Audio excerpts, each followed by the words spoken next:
Danny was a very greedy and selfish boy. He always hid all the food items from his friend Simi.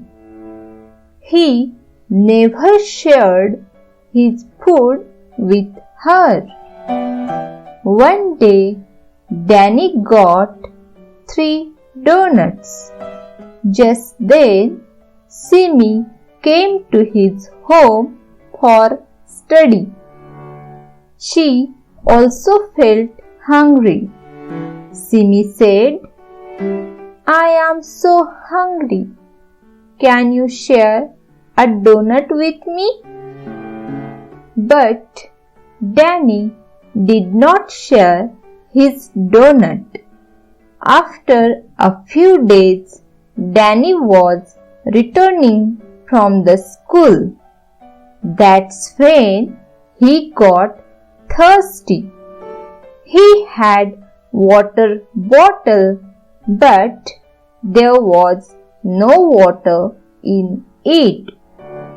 And also there was no water to be found anywhere.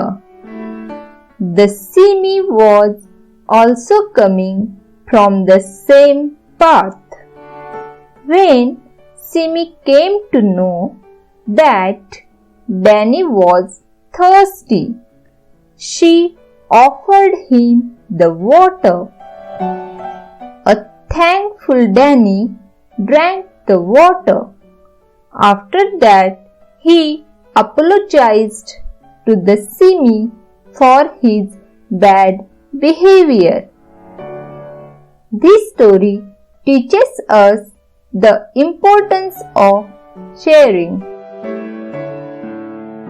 For more videos, please like, share and subscribe.